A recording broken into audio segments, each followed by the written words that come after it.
This is Jet with Pop Austin Media, and I got executive bodyguard slash rapper JSHiNEE in the building. How's life, my guy? Hey man, it's going, it's going. Could have been better, but hey, can't complain too much. Could have been better. What Yeah, happened? getting shot, man. Yeah, we'll talk about that.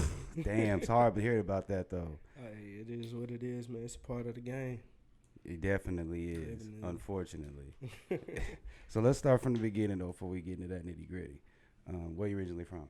Detroit. Okay, so Detroit. Yes, sir. What brought you to Austin?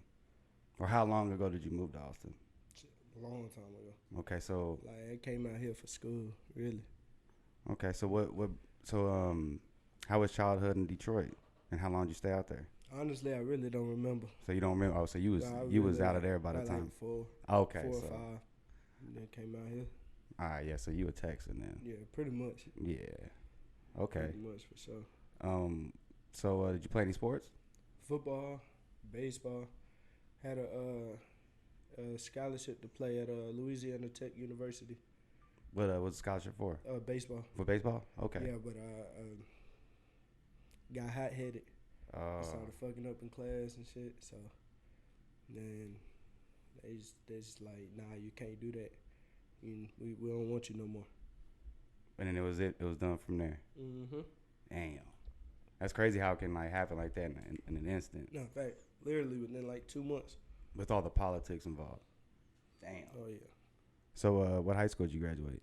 Leander. Leander. Okay. Yeah. So then, and you said, was there any particular reason that brought you to Texas? Nah, it wasn't. It's just kind of like just a change of scenery? Coming out, yeah, changing everything up. Okay. Cool. So what got you into doing the security guard stuff? Man, so I used to be like all throughout high school and stuff. We would throw parties at the lake, and I would literally go to the parties just to fight. Literally, just to fight. I'd go out there, and I'd pick the biggest motherfucker. And like back in high school, I was real small. I was probably like 5'9", like 160, 170, which is big to a lot of people, but me, it's not that. Not now, but Nah. I would just fight all that stuff and then just change. And I have my boy, his name Ray. He started throwing these college parties and stuff. So then he would have me be the person at the door. And I was at a party on the boat out there on Lake Travis, and I had gotten into a fight there. And one of the artists that was on the boat was like, "Hey man, yeah, I need you as security." So hold up. Do you remember your first? All right. So you go to you said the party, the fight. Yeah. So you remember your first fight? Like what prompted that? Was it just out of nowhere? You got into a fight, you liked it, and everybody was getting hyped. You like, yo, next time I'm gonna whoop another motherfucker's ass. Like, how did it happen? Really, so it's kind of like, it was this female there talking to the female, and her boyfriend was there and was like, "Oh, I'm gonna kill you. I'm gonna do all this." Oh. Nah, you say you're gonna kill me. We fighting. And then I hit him. I think it was like 2 or 3 times, and he fell. And Yeah. everybody was there, laughing, all that stuff. The ooh. Yeah, and it really kind of turned me up. So every time after that, I was just Damn. every time just, oh yeah, who I'm gonna fight today? I'm gonna find the biggest person. So that reputation carried you over to those other events that were going on. Every too. time Yeah. I was just like, oh yeah, I'm finna go fight. And it got to the point though, like people would leave a party as soon as I show up because they know I'm there to fight. Oh god.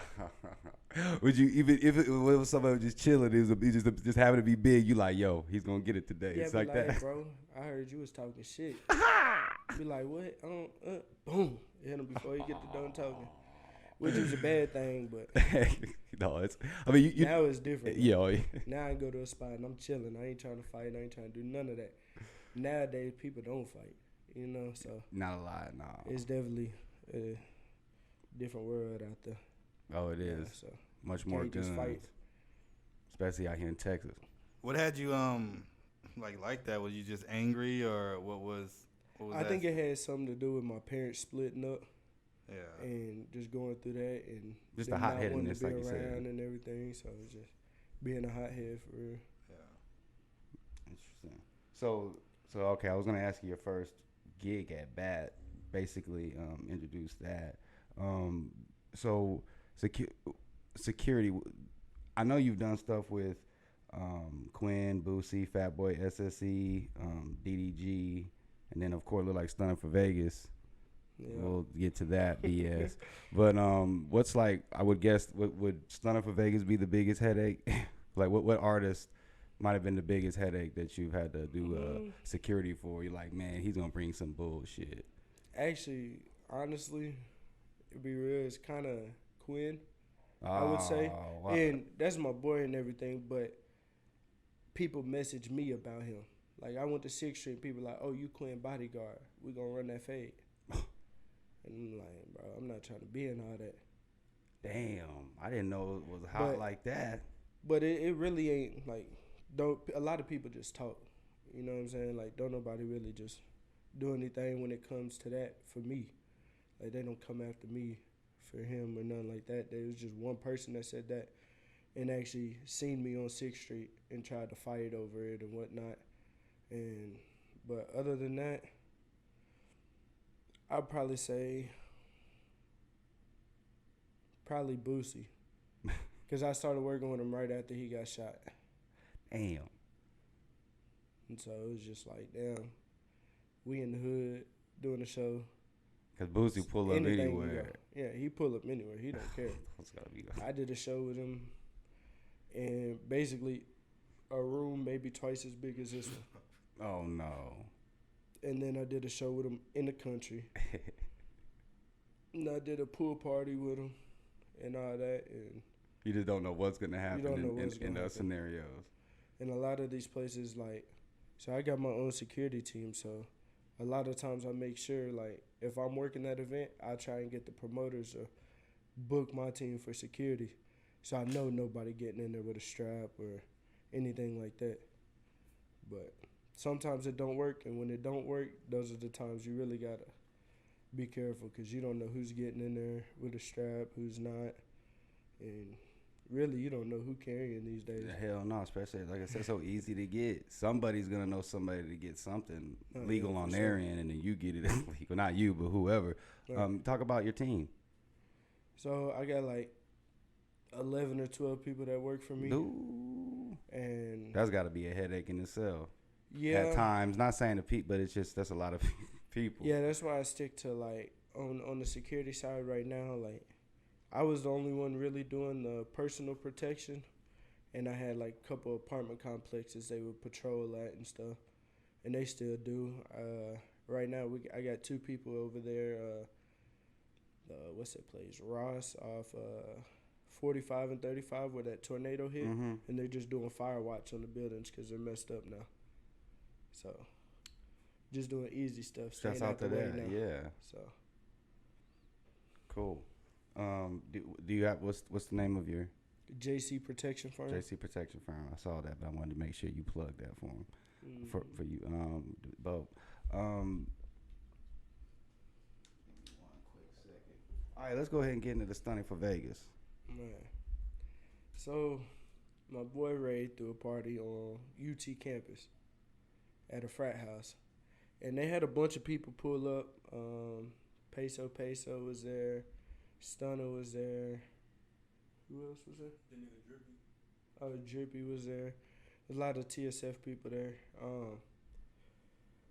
It was pretty much going good. My boy Ray performed, and then we got off the stage, and right after that, we go get Stunna from the car.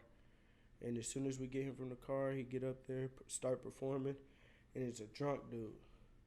And he start pissing on stage, like right in front of the stage. I'm like, bro, you wildin'. Like, you got to go. And he's like, I'm not going nowhere. And me, I'm already mad. Like, dude, you pissing. There's a bunch of females right here. It's like, nasty ass shit. So I just put him in a headlock. And I just drug him backwards, all the way to the gate. Drug him backwards. And his female come running up. I don't know if it's female sister or whatever. But she just slapped the shit out of me. And she was like, you going to regret this. And I'm not thinking too much of it. They both drunk. I'm like, okay, it's just another person talking shit. Just drunk talking. Literally, we finished the show, everything. And so we get ready to leave. whatnot. We walking, and dude just retaliate. Really, he like, hey, you that nigga that took me out, whatever. And next thing I know, it was the female that was like, you that dude. I'm like, yeah, what's up? And the back window roll down like this much. You see a barrel out of it. Oh, Shoot like 6-7 shots. So they found you later. Yeah. Like That's what the kind of cool. yeah, it was like I can't really remember how long it was, but I know it was less than 24 hours. Wow. Because I stayed at the frat house that night. Oh yeah. And okay. it was literally the next day, but it's I don't even remember what time it was, but definitely hit me up. Damn. And just rang out shots. Yeah, God. just rang out shots, and then I had a security dude with me too, and he started busting back, and go from there. But Were you the only one struck? no, Y'all all got damn. I mean, I would just dog, man. Was that the first time you got shot? yeah, that was the first time I got shot. So I hear that it's like sometimes like I know it like sometimes it's I got shot, but it's like an after. How does that feel? I ain't gonna lie, honestly, I did not feel it. I hear that. Like, it's you weird. Guys, my bro, like I got shot, and I really didn't know because I pulled my gun out and I went to shoot one. I shot one, and as soon as I went to shoot the next one, my arm fell. Just fell, and I just didn't know what was going on. So I like reach over here, grab the gun with my other hand, and at that time I'm just like, damn, I'm finna run. And we just took out running, and this shit is wild. Like That is wild. I didn't even know I got hit at first. Like I didn't notice I got hit. Like we ran towards Pluckers, and I looked down and I seen all the blood on my arm, and like then I could start feeling the burning in my arm, and literally like somebody took a lighter to me and just stuck it there, and shit was burning. And get to Pluckers, I'm trying to get inside, and the manager locked the door as we running up. He locked the door, wouldn't let us inside, and my bro called EMS or whatever, and it took him an hour to get there. Damn. From after we called him, which was like 20 God. minutes. Just sitting there burning, bleeding. And then the laws get there, everything, and then that's when I realized I got hit 3 more times. And with it, so you got one in the arm. So I got one in the arm, one in the ribs. I got hit in the back, and then I got hit in my left thigh. No major damage, I suppose. Nah, I got lucky. It was a centimeter away from my artery. That's what I was about to say. Oh, God. Sorry to hear that, bro. Man, fuck them people that did that. It happens, but now the people that I work with actually understand what I mean by like I'm not working for free. Like Definitely. people want to pay me. I done work with a lot of people out of Austin. They be like, "Hey, bro, come to my show with me for $100." I used to take that. Now I'm like, "Hey, bro, I ain't leaving my house for $5. You gotta give me $500 for me to leave my house." Well, you're putting your life on the line. Yeah, and that's what people don't understand. I was like, "Hey, bro," I told one dude, "Like, hey, bro, let me ask you this: would you put your life on the line for somebody else that's not your brother for $100?" He's like, "Fuck no." I said, "Okay, then what makes you think I'm gonna do it?" That's true though. And he paid me right ever since. Ever since then, he paid me right. So That's a damn shame. So you get people that, hey man, can you hook me up off the street? Because you don't know, like you said, with their relationships with people out here in these streets. Yeah, a lot of people actually ask me, "Can you just, hey bro, come do it out the love?" And I mean, the best offer I done got is, "Hey bro, I do a feature for you," and that was Yellow Beezy. Oh damn. "Hey bro, I do a feature. Come do it for one night. I do a feature for you," and boom. That's something that could make more than that. No, exactly. $600. How was that working with Yellow Beezy? Because he got shot at. I'm from Dallas. Been out here for like 5 years now. Yeah, I used to live out there too. So then he got shot out there in the most randomest spots. So talk about that, and then touching on that. What do you think about all these younger rappers dying? What's your thoughts on that? Especially since what you're doing, they don't have a crew with them really. It seems like in the sense of security. Yeah, and with that, I think like along the security lines, it's better to have it and not need it than need it and not have it. You know what I mean? So like, I tell a lot of like Quinn was hard headed at that. He's like, man, I don't need no security. I'm good. Like, hey, bro, it's better to have somebody that is, completely legal to carry. And if I gotta shoot somebody, I could do that, and I'm gonna go home and see my kids. If you shoot somebody just because you protecting yourself, whatever, you're gonna have a harder time going home that night, you know. And it's like after talking to him about that a little bit, he's like, yeah, bro. He's like, I definitely understand that.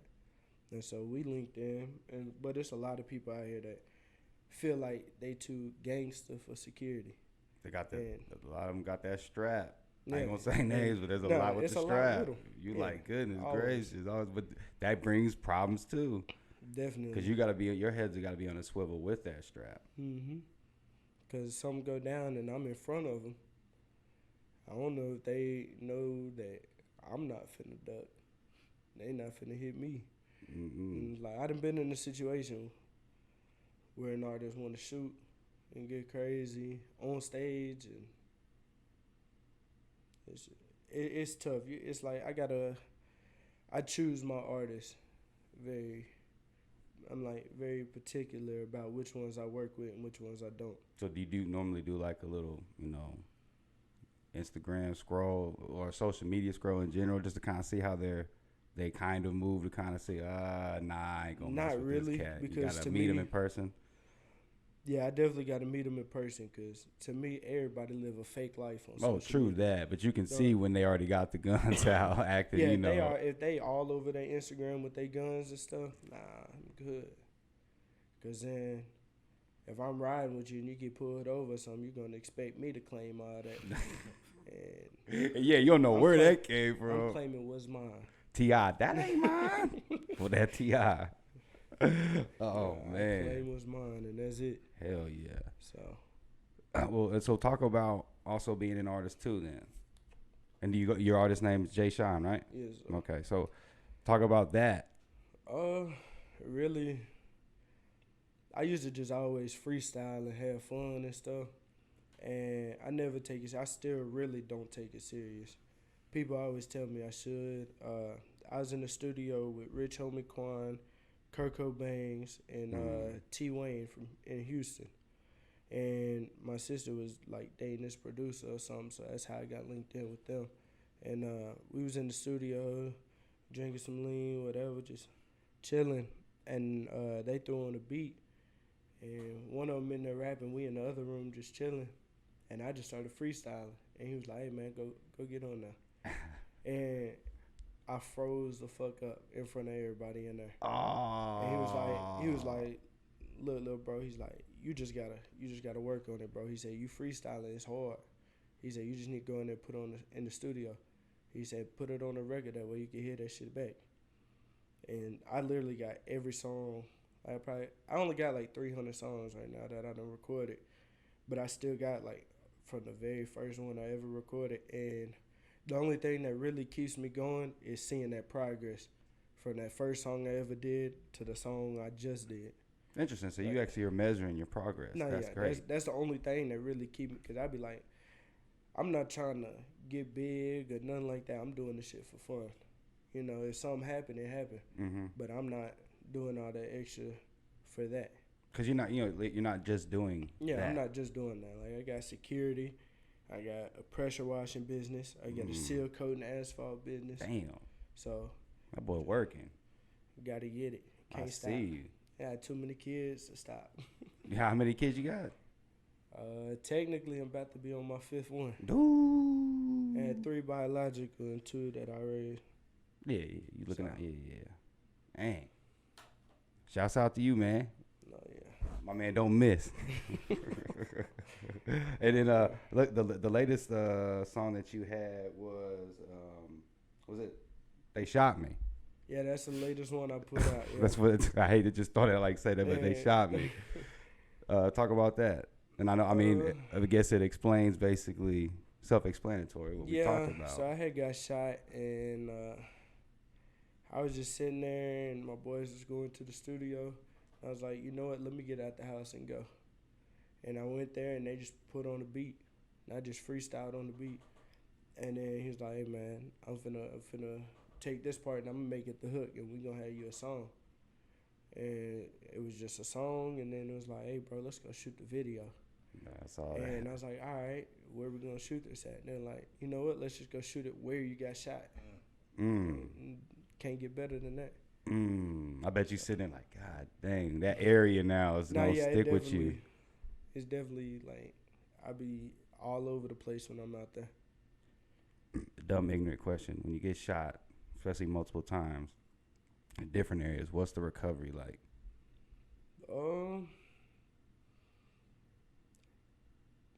Let's see. I was in and out the hospital quick, like 4 hours in there. Get the bullets out, make sure everything's. They clean everything up. They literally on my arm they just put a Band-Aid over both of the holes. On my back they stapled it, and my ribs they stapled it, and then they left my leg wide open. I had it was like a quarter to a $half size hole in my leg, and that was the worst part. I had to go in, and it was about a month later. I still had the same hole, so it was still the same size. Wasn't getting no better. You could see completely through it now. Ew. And, damn. Sorry to say ill, but God, dog, I bet you just like, come on, man. It was crazy because at first there was a blood clot in there, and then once the blood clot fell out, then you could see straight through it, and it wasn't closing up or nothing. So they had to go in there and they cut from the bullet entrance to the bullet exit. They cut it open, and then I don't know what else they did, but it closed in like a week and a half after that. That is crazy how they can do weird stuff like that. Yeah, it didn't make no sense. I was wondering why they didn't do that to begin with. Yeah, you just left this one wide. I don't know. That's weird. Oh, damn. So, but you're good to go. Oh yeah, I'm good now. Man, I'm glad you good. Man, that's crazy. Especially when you said rib, I was like, ooh, that's another place that's like lung or whatever the case may be. You don't want to. Damn. We glad you good, man. We glad you good. Definitely. What you got upcoming? What kind of project? Anything on the music side? Or you just, like you said, still just kind of messing around with it? I got like for fun. 9 songs I just put together. I'm probably just going to release as a little tape. I don't even know the name or nothing of it yet. You said none of that. You just said it's Friday. Literally, I ain't even got the name of the songs on there. I literally got freestyle 1 through freestyle 10. Just rock with it. Put freestyles 1 through 10. I think that's what. All my boys get mad because we go in the studio trying to look for the song. I'm like, hey, bro, it's like freestyle 6 or something. And they're like, damn, you got to start naming these. Yeah, that's funny. As long as you remember the names, though. If you remember the names, they just don't know. Like, what was that again? You're like, wait a minute. 12. Yeah, it's 12. Yeah, something like that, for real. And you just all off the dome? Most of the time. I write sometimes, but it's like I can't write to a specific beat. Like if I write, I can just write it in my head, write it with no beat, no nothing like that, and then just pick whatever flow I'm gonna use off of the beat. It's easier for me that way. But I don't really like writing because then whenever I rap, whatever I'm writing, it just sounds like I'm reading it off of paper. Like it's hard to put all that energy and the delivery that it needs with just reading it. Yeah, if you're freestyling, you're gonna say it like because you say it, but then you're like, dang, okay, I said it. Yeah. Like I think Lil Wayne used to do like sometimes like 4 line stop, freestyle 4 line stop, 4 line stop. It's knocking them out. Yeah, like that. So where can we find you at on social media? I think it's That Boy Shine on Instagram. And then I got backup page is NSNJ, and that's really it. I don't really be on anything else. And then do most people contact you through IG for your services? Yeah. Okay, cool. Everybody so that's what they contact me on. And then y'all come correct. Don't be having choppers and all that with you going crazy via For real. Dope. Not for real, because we shutting that down and I'm going to take it from you. And I'm going to keep it for sure. Yeah, we'll take that. Yeah. Definitely going to keep it. Well, shit, man. It was great having you by. Try not to knock nobody out. Nah, yeah, I'm good. I'm chilling on Should have all knocked that now. one dude out, let him been cold, just cold, knocked out. It's unfortunately he was in the hospital. It's just Yeah. crazy how things work, man. But Nah, damn, for sure. we glad you good. But hey, like I said, good having you by. This is Jay Shine. Yes, I'm Jet. And we'll pop out some media, and I'm signing out. yes, sir.